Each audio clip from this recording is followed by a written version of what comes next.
Welcome to the Really Know Your Customer podcast with your hosts, Betsy Westhafer and Tony Bodo. Join Betsy and Tony as they dive in with highly successful C-suite leaders who have grown successful organizations by creating a laser focus on listening to their customers and building deep customer relationships. Now, it's time to join Betsy and Tony for the Really Know Your Customer show.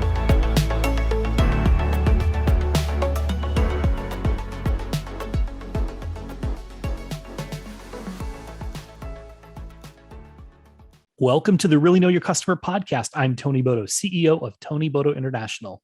And I'm Betsy Westhafer, CEO of the Congruity Group. We're so happy to have you here today, and we're really excited about this episode. Absolutely. We've got Richard White and Betsy. I got to tell you, the one phrase that in all the stuff we talked about, which there's a lot of really good stuff in this episode, the one phrase that stands out to me is, let's let the humans do what they're good at, and let's let the machines do what they're good at. And you know, you might be wondering, what does that mean? Well, I'm going to let you get into the show and you can hear where we're going with this. But what I really love in this interview, and it is also reflected in several of the most recent interviews that we've been doing, is these entrepreneurs, these leaders, these CEOs that we're interviewing, they recognize that AI and the machines we have around us can help us live better lives, more fulfilling lives at work. And I think this really falls into that category. Yeah, absolutely. We're speaking today with Richard White, who is the CEO of Fathom. And Fathom is a really awesome tool to integrate into Zoom calls that can take notes for you, but at a super high level. And it has all kinds of integrations. Richard speaks far more eloquently about it than I do. But one of the things that was really cool is he was telling us the story. It started off as a note-taking integration for Zoom. And what they're evolving to is, how do we make meetings in general? How do we make these Zoom meetings higher value, less friction, gaining these insights? How do you share those insights throughout your organization, and just really building a ton of value into, and business value into, this tool, rather than it just being a quote unquote note-taking tool. So with that, let's go ahead and jump into our conversation with Richard White. Richard White, we are happy to have you on the show. Thanks for being here. I'm really happy to be here. Thank you. Yeah. So Richard, just so our audience can get a chance to know you, tell us a little bit about your journey, your background, how you got to the place you are, and then tell us about Fathom. Yeah. So I'm originally a programmer by trade. I started programming probably when I was about 11, 12 years old. And after college, I actually really found a love for building operational systems, workflows, and got really deep into product design.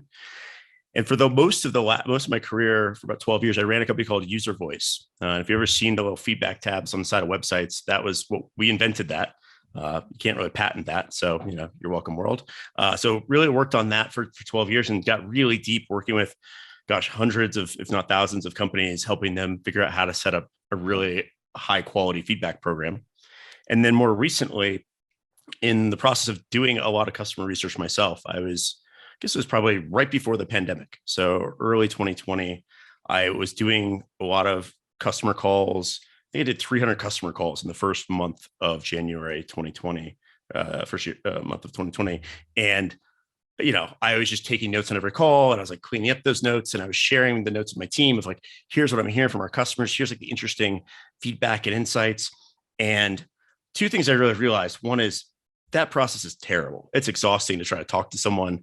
And, you got a short amount of time, and you got to try to talk and quickly type stuff out, clean up your notes. And the worst part of it is, after I'm done 2 weeks later, I don't really understand what those notes mean. And my team even more doesn't understand what those notes mean.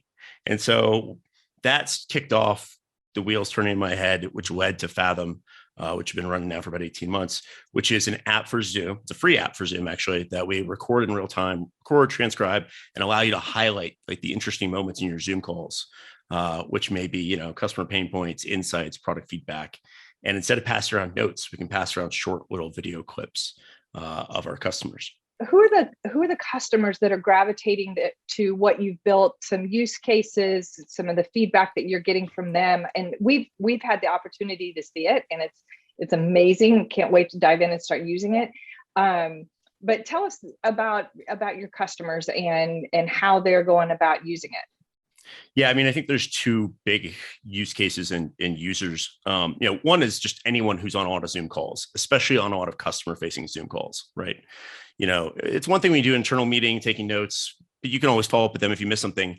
You have that 30 minutes with the customer, you can't get that 30 minutes back. You miss something, it's gone.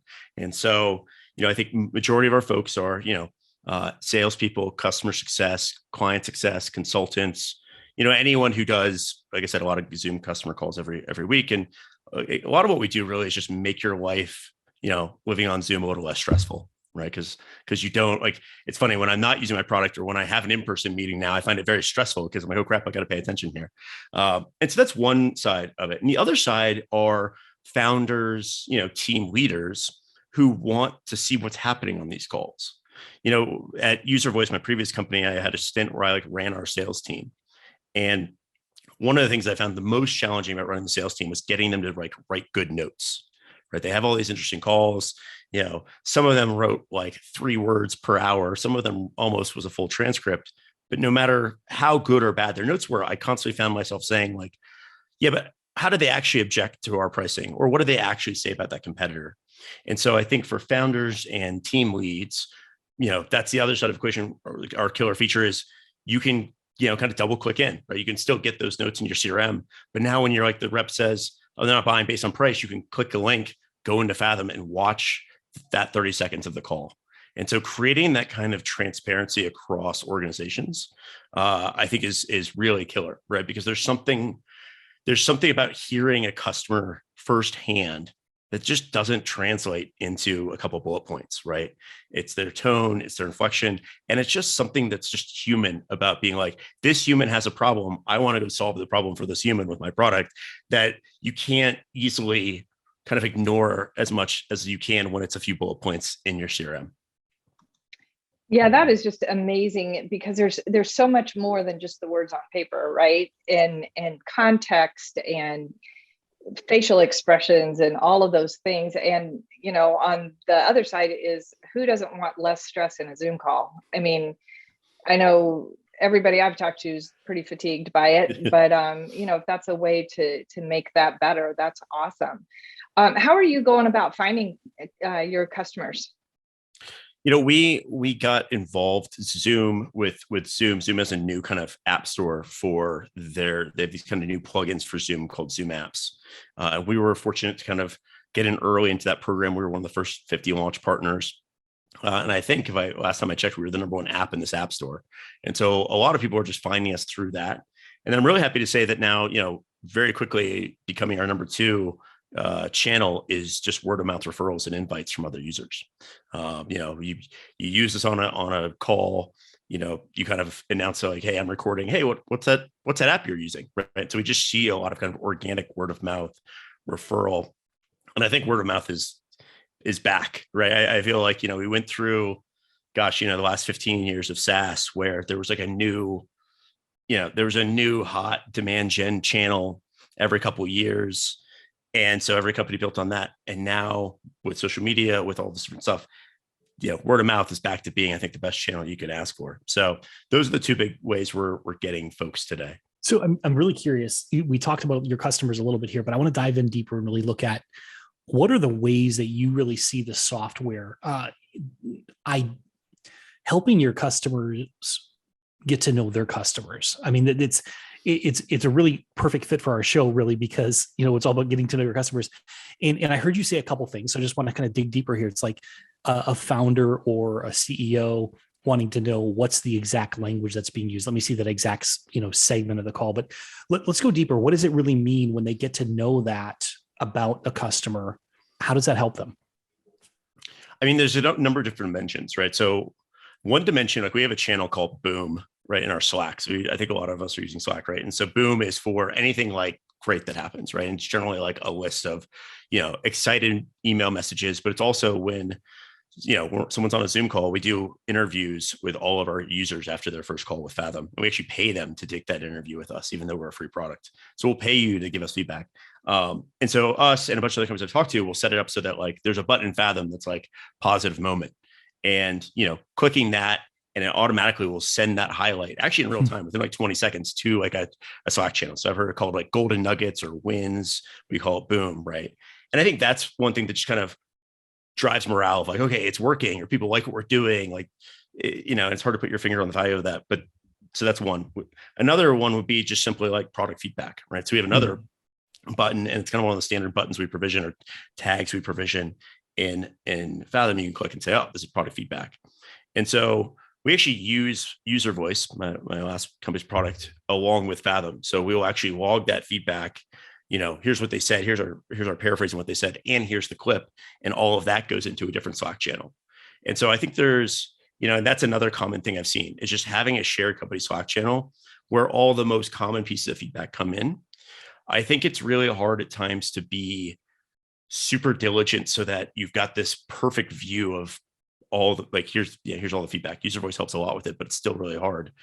It's also just good to have an ambient stream of here's all the things that are coming in, especially if it's like not just all text, right? It's like here's a 15-second clip of this customer asking for, here's why they need this setting, or why they need this integration, or something like that. And I think the human mind, we're really like, each of us has a great correlation machine, right? If everyone in your company got the same kind of input, we would generally come to some of the same conclusions, or we at least have the same context to have really good discussions. And so I feel like that's a great hack of like, just cool, have an ambient stream. Not everyone's going to monitor it, but enough people will monitor it that you've now got, 15, 25% of your company has a good kind of mental model of what we're hearing on the front lines. That's a really cool concept, because it really can build the culture in your organization, one, to be that customer-centric culture, because you're actually hearing that feedback. And I'm guessing that it kind of gets a little viral, like when people put something out there and it starts spinning out there, and then someone's like, hey, I want to go share what I'm hearing. So they start sharing, so it's that behavior boosting element to it. And then the other piece that I'm hearing is, and this is something, because I was talking with a client just recently, and they said, we got to make sure we really understand. So the product engineers, we need to know exactly what's being said in your session, in your interviews. And that's something that I think is so valuable, but gets so lost, especially if you can't have the engineers in the room with you, because you're trying to really conduct a limited interview. Yep. Yeah. I often always think of companies as kind of being like, they have two hemispheres of the corporate brain, right? And there's like the one side of your brain of your corporate brain that's like on the front lines of the customers hearing the things. And then there's like this choke point between the two halves of your brain and the engineers, where, a lot of the stuff gets kind of lost in translation. And it's a shame, because when you do allow engineers, product people, that visibility into what you see on the front lines, you get such better outcomes, because it's just far more credible to them too. Right? They're inherently skeptical of, especially with like salespeople, incredibly skeptical of like, I don't know if I believe that there's a bunch of people that really need this thing. But you can't really argue with a Slack room full of people saying we need this thing.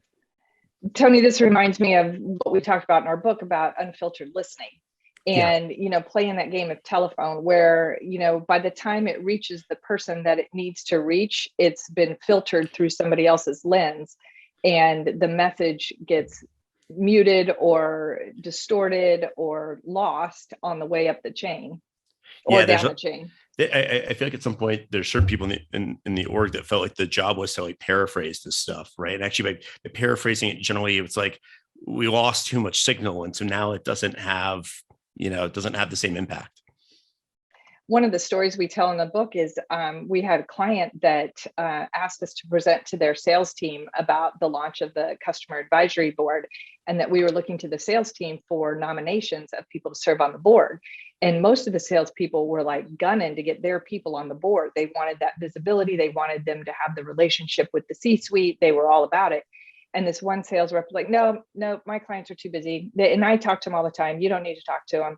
No. They wouldn't be interested in serving. Well, she protested too much, and they started diving into it. They invited this one customer of hers onto the board. Well, come to find out, what the C-suite was hearing about this customer relationship from the salesperson was completely different than reality.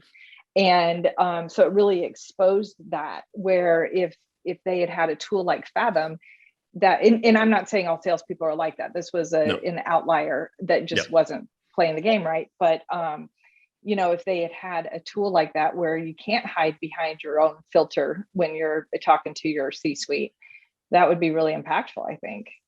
It's a really interesting point. I do think, like I said, I ran our sales team for a while. I think sales people get a bad rap. I think in general, they actually do. They are a great signal. It was funny. We did a survey of product managers. This was like 3 or 4 years ago. And we asked them, because one of the things we did at User Voice was try to figure out, like, how do we set up a nice, like a channel for customer success, support, implementation specialists and salespeople to all have a good way to like share the feedback they're hearing and all get collated into one system. And then we could allow the PMs to like dial down, like, I want to hear more from this department, less from this one. And we asked a survey of like, whose feedback do you trust the most? And it was kind of like, they're all kind of bunched together, success, support, and then there was like 50 feet of crap. And then it was the credibility of the sales team. Right. And so, I think that's unfortunate. I don't think that's reflective, but I think if you're in sales, it's something you have to be aware of. You almost have to overcorrect, right? And like by then showing clips from the call and just be like, hey, look, you don't have to take my word for it. It's really important because there is this implicit bias amongst almost all product people against what you're hearing. Yeah, I think it would be a great tool for great salespeople, to say, here, let me share this with you. Let me share this with you. I think it could be a real asset for the salespeople. Yeah. So we got so many remote first companies right now. How do you see this playing out in that space? I mean, and especially with Omicron happening right now, we're just getting into that spike. Whatever the audience is listening, we're probably not through COVID yet. So how do you see it playing out? I mean, it's been an interesting shift over the last 18 months or so to remote first economy. So I know you started this because of that. Yeah. I mean, I think, and we, my last company was originally remote first, and then we went to an office, and then with Fathom, we're committed to being always remote first. And I think it's interesting because one of the key things you have to do as a remote first company is you've got to build really good asynchronous communication channels that are automated, right? So like, you can't rely as much on just like, we're going to have a, daily stand-up, or we're going to have a bunch of meetings, because they're just not as effective as an in-person meeting to a certain degree. But if you build out the right processes, which looks like, to us, if we've got a Slack room for every little operational thing we do. We use a lot of HubSpot automations, And so I think as a remote first company, you have to kind of do a lot of work to build this asynchronous communication that doesn't require any human intervention. Right. And so like, that was one of the things we built. Probably one of the first integrations we built actually with Fathom was let's send these clips to certain Slack channels in real time, because we know that's where they need to end up. Right. And we don't want you to have to do the legwork to get at that last mile. And a lot of ways for these remote first companies, what we're trying to do, again, especially as we focus on sales and success teams, is replicate the good parts of the sales floor that you don't have anymore. Like, it is nice as a sales leader or a success leader to have that ambient awareness. You walk through the floor and you kind of overhear how people are talking about it, which is good because, no one really wants to rewatch all of your direct reports calls, right? I feel like watching your calls is like eating your vegetables. Everyone says, oh yeah, I'm watching a lot of these calls. You're not, right? And so if we can give you bite-sized pieces, or, we can give you, here's this call your rep just had, and here's the 15% of it that was noteworthy and interesting. And now instead of having to review 30 minutes of calls, you can review 4 minutes of the call, right? And feel like you're on top of it. And so I think it's a way, like, we have to find ways to compress down communication and make it automated and asynchronous. And that's a lot of like what we're focused on. I love the expression you used about last mile, just getting that message, last mile delivery to where it needs to reside, I think is so huge. And plus just the ability and the time savings of being able to put your fingers on it versus going through pages of notebooks and old notebooks and, oh, that notebook's at the office and, all of that. And I'm guilty of this. I was traveling one time using my notebook while I was waiting for a plane, left the notebook in the airport.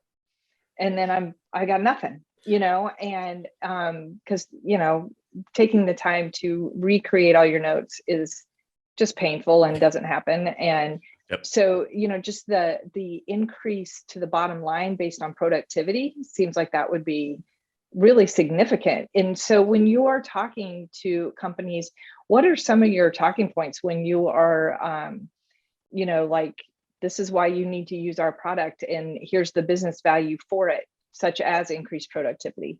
Yeah, I mean, I think everyone also in a remote first environment is really focused on, well, one, how do we like reduce Zoom fatigue? How do we increase productivity? And so it's funny, we've actually expanded our scope a little bit. We started with just this. Our goal is to in some ways replace note taking, right? Like we still kind of auto generate notes for you in the same way that Netflix used to send you DVDs, right? It's kind of a bridge to a better world where you're just going to, here's the 2-minute highlight reel from this call.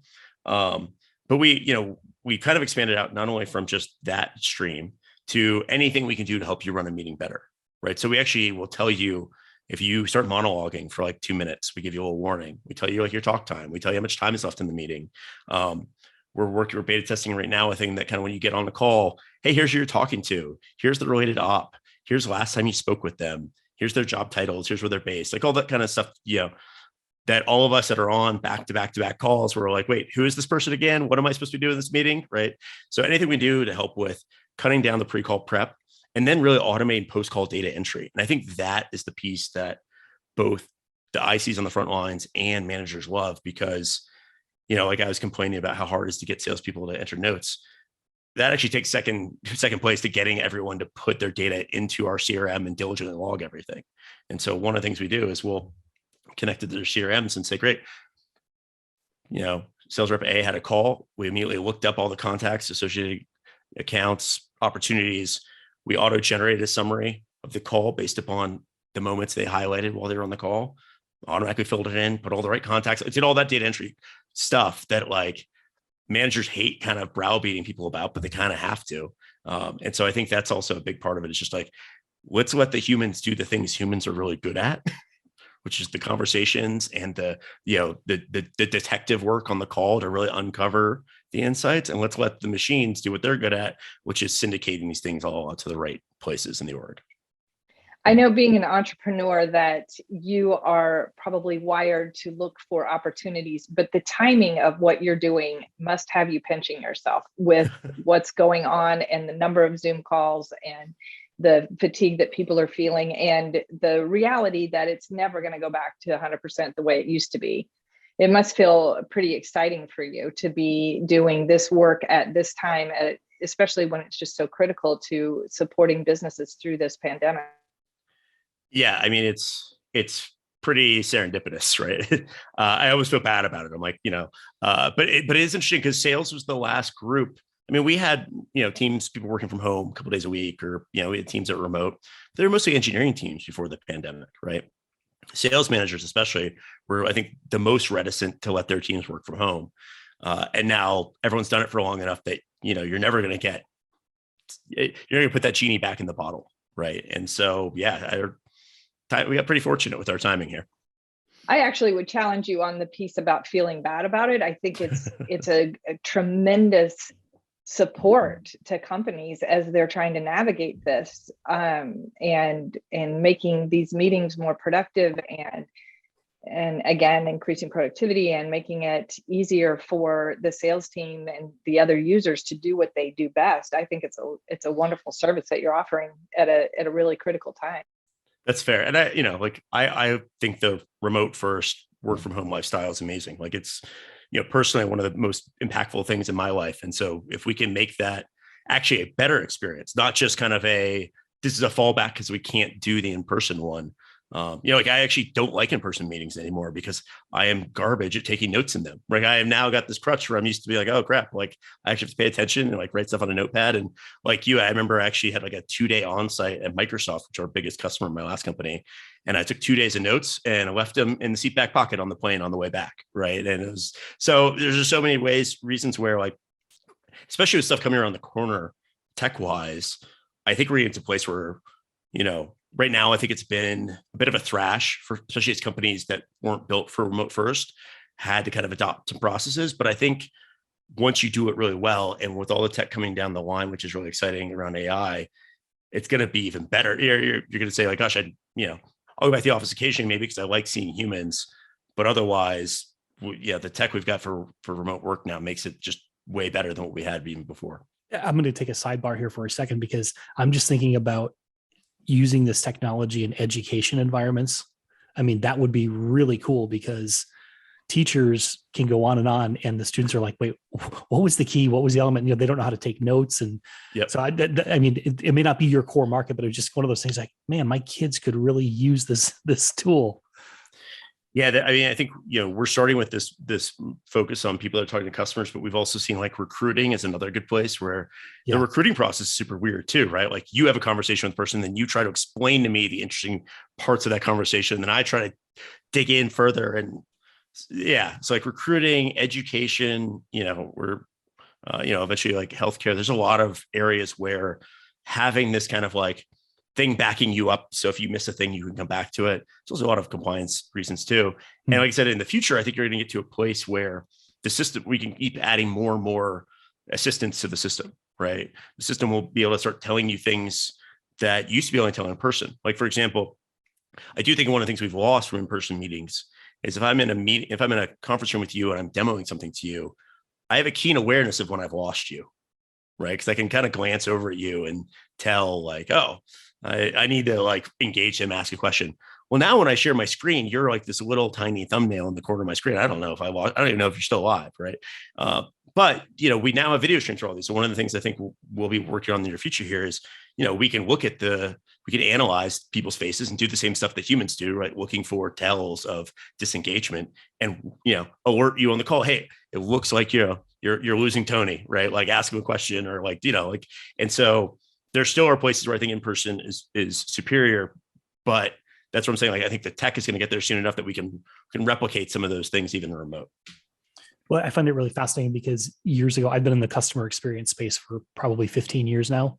And years ago we were looking at, facial emotion recognition software and things like that. I probably got the name a little bit off. It's been a while since I've talked about it, but even what was possible then, and you mirror that, like we wrote some articles talking about like Google Glass and what could you really do with Google Glass.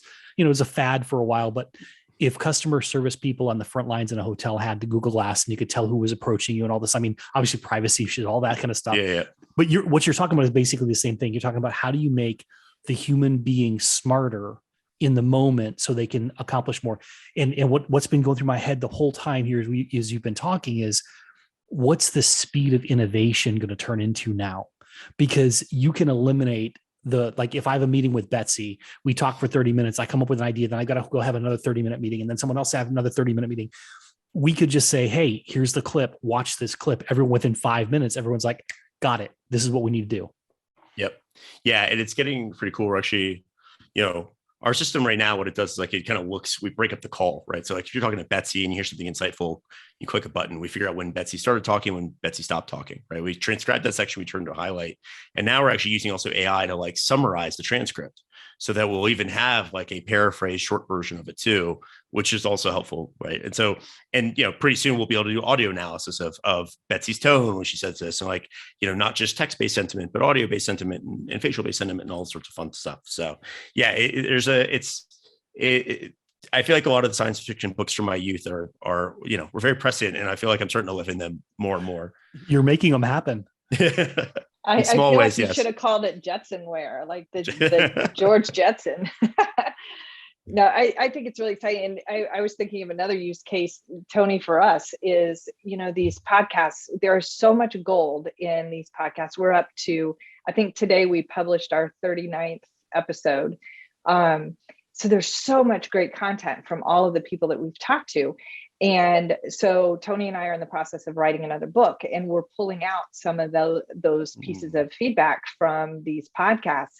And I'm just thinking, if we had Fathom when we started the podcast, this task would be so much easier, especially if we were filing them in Slack channels, right. Yeah. Around, all the different topics that we generally talk about. Right. So good. I was going to say, what I really want for us, Betsy, here is I want to link directly to our LinkedIn account. And so as we're having this live conversation, this is being recorded. We hit that 2 weeks before it goes live. Everyone's getting the preview of like, here's a snapshot. I mean, I think that would be really cool. Getting them excited. Oh yeah, from a marketing standpoint, that's huge. Yeah, I think, videos tend to be this thing that requires a lot of effort to manipulate historically, right? And then I think that's our goal here is like, how do we make this like super lightweight, right? It's like, oh yeah, like you should be able to like queue up, oh, here's 5 highlights. So we should tease out and send out a highlight reel to LinkedIn. And gosh, it'd be awesome if you were right now be able to go back and look, oh, what is every remote first comment insight we've had over the last, 39 episodes? Great. What's the 20-minute highlight reel of that look like? Yeah, that's awesome. So Richard, what are some of the things you do with your team to keep that focus on customers, the customer centricity culture? Talk to us about what you intentionally do to really make sure that you really know your customers and that you're engaged with them. Yeah, so I mentioned kind of the boom channel, and I mentioned our feedback channel, right, which is kind of the user voice curation. We also make sure that all incoming support messages, not the entire back and forth, but just the initial message, is seen by everyone, including engineers. I think it's good for them also just to see, here's what people are struggling with. We have obviously separate processes for like escalating engineering if we actually need their help. I think one of the things that is probably the most, and I kind of briefly mentioned it earlier, but one of the most impactful things is our we call them kind of like user interviews. But what it happens after you first have a call with Fathom. And so, someone will reach out to you and say, hey, how'd it go? Can I get 15 minutes of your time? I'll, send you an Amazon gift card for 15 minutes of your time. And so, I was really inspired by the folks, Superhuman has this, kind of very notable onboarding process where even for like a $30 a month product, they do hand-holding onboarding. We didn't really want to do that. We wanted to just give you the keys to the car and give you a little like, self-service tutorial. But we really wanted to find a way to like, okay, after you've taken the car out the first time, let's go 15 minutes with you. Let's learn what, questions you still had. Let's feed that back into the team. And so that workflow has been tremendously valuable for us. And also from that workflow, it helps us highlight people that are, we think going to be really awesome advocates and early adopters for us, right? If like, depending upon, their volume of calls, their excitement for the product, their role, the company, et cetera, we then kind of put them into like an advocacy group, right? And we give them kind of a, VIP support, VIP feedback, and send them like, bi-weekly updates on the roadmap. And so that also helps to have like this curated group of smaller folks that are really engaged. In kind of consideration for that engagement, we send them like a swag box, of course, but we're also giving them kind of a nominal stake in the company itself. So actually giving them a share of equity in the company.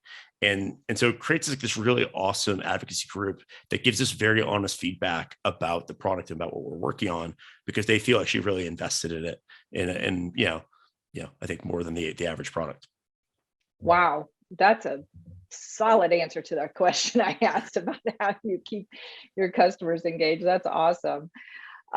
So quick question for you. If you were just overhearing someone either in a coffee shop or on the street or in your, I started saying your lobby, but I guess you don't have a lobby if you're remote first, but if you overheard some people talking about Fathom, what would you most want to hear them say? Oh gosh, that's a great question. I mean, honestly, I most want to hear them say things they don't like about the product, because that actually teaches me the most. It would hurt my soul a little bit, but like, that's what I've learned to like lean in on. Yeah, I mean, I think, we see this a little bit organically, like where I hear organically from friends, like, hey, I've got on a call with someone, they're using Fathom and they were just effusive about it. And I do think, like I like building things. Like I actually just like from a personal perspective, what fills up my soul cup is those comments of people being like, this makes my workday so much easier. This like makes this gives me more time to like live my life, right? As opposed to, keeping me at work longer. And so that, more than like usage metrics and more than like revenue numbers and you name it, is the thing that like fuels, I think, me and a lot of the folks on our team. And so, yeah, that was also what was great about User Voice. User Voice had the same thing. I remember walking around San Francisco and often hearing like, oh my gosh, have you heard of this cool new product? And like that, I don't know, that stuff to me is what makes, gives me purpose in life here. I love that. That's the type of answer that we hear from true entrepreneurs. Is like, I want to hear the bad stuff first, so I know what to go fix. But I do want to hear the good stuff, because that does fill me up, right? Yeah. It's exciting. So I mean, this has been phenomenal. And there's so many ways that I think people are going to find uses for this beyond what we've talked about. And obviously you're going to keep growing the capabilities in that. What do you really see, let's say 3 to 5 years from now? I mean, you're 18 months into this journey, you're very early in, but you've been in the space for a while. You're familiar with it. So where do you see 3 to 5 years from now? Yeah, I mean, I think, I think there was a lot of kind of head fakes or false starts in the like AI front, starting about 2 or 3 years ago, where people, started claiming like, if then logic was AI. But we're like, and I think everyone kind of got like turned off to the whole concept, rightfully so. But we're probably your time frame is probably right where we can actually do a ton of automated assistance, right? I think we're further away from the generalized AI that's going to like do the call for you, right? Like, I think we're still decent ways from, all salespeople being on a job because there's some AI agent can talk to customers for you, right? But I do think there's a lot of we can do assistance wise. But because even when we started this 18 months ago, a lot of stuff was still very nascent. Like I mentioned, audio analysis. We thought we were going to be able to do that 18 months ago. It turns out there's like no good data sets out there for audio analysis. The only data set we could find was someone's watched like, I don't know, 1,000 hours of the TV sitcom Friends and like labeled it with various emotions. This is sad. This is happy. You can imagine what happens when you try to take that data set and train an agent and then apply it to a business meeting. If your business meetings are as like, over the top as a Friends episode, you've got different problems, right? So, but I think that, we're generating that data. There's other people starting to generate that data to allow us to start figuring out some of these things. So you'll have even more of a lean back experience in the future, right? There were a lot of companies a couple of years ago that tried to automatically detect action items in your meeting. I think they got about 85% accurate, which in AI means like it's useless, right? Because if I can't trust it, I'm not going to use it. But I think we're not that far away from it being, there's no false negatives in this analysis. And you could truly lean back and just have a conversation and it'll pick out, here's all the action items, here's the feedback, here's this. And that I think is, that would be the next big evolution where we don't have to have the human in the middle training us, telling us this is what this thing is. This has been an awesome conversation. I could talk about this all day long. Richard, one of the things we like to ask our guests is if there is a nonprofit or a charity or some kind of great organization that you're familiar with that we can give a shout out to, put a link in our show notes. Is there any organization that you would want to shine a spotlight on? This organization's been around a while. The EFF, Electronic Frontier Foundation, is great about, there's a lot of things always going on the web in terms of like privacy and big companies doing things maybe they shouldn't, and more so like governments doing things they shouldn't. So EFF is a fantastic organization. Awesome. Well, thank you so much. It's been an absolute pleasure. We're going to be watching. We're going to be using Fathom. I can guarantee you that. And spreading the word, and maybe we can rise up to the level of being in that community of advocates that gets a swag box. So yeah, play your cards right. I'm sure you guys will. And if any of your listeners want to try out Fathom again, we're a free app. You can go to fathom.video. Actually, go to fathom.video/pod. There is a wait list, about 70,000 people on it right now. We're pulling people off on it regularly, but if you go to that link, fathom.video/pod, you will bypass that completely. Wow, that's amazing. All right. Well, thank you so much. We appreciate your time. We know you're busy. Really appreciate you sharing what you're doing. And we will definitely be watching the progress. This has been a ton of fun. Thank you for having me. Great. Thanks, Richard. We'll see you soon. Betsy, I absolutely love this episode. A couple things that stand out to me as I'm reflecting back on what Richard said.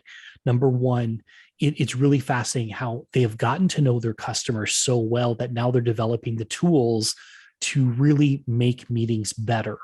And I think that's really important because so much of what businesses do happen within meetings, whether it's meetings with your customers or whether it's meetings internally. This can really help the organization get on one page much faster. You get a little clip of what happened in that meeting or 5 little highlights or something like that, and everyone gets on the same page very quickly. So that's one piece of it. Then the other piece that struck me, which we didn't even get into this because we had so much other stuff to cover, is if you think about this from a customer experience perspective, the very experience of meetings is changing. I mean, we're at the threshold of something brand new here, and it is radical. I mean, we talked about Zoom a year and a half ago when we started our podcast and how everything was happening on Zoom. Heck, you and I wrote Profitability back in 2018 over Zoom. We didn't meet in person at all to write that book. We did it over Zoom and Google Docs and such. And so we've been living this way for a while. A lot of other people had to adapt, and they had to come up with these, understand what this experience of remote first was like, or school remotely, whatever it may be.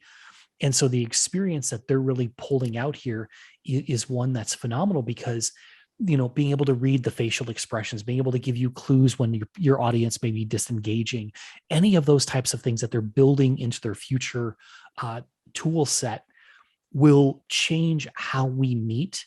That in fact, we might actually prefer meeting on something like a Zoom app because it helps us to have better meetings, helps us to connect more as human beings, which is an irony when you think about we're doing this over a software.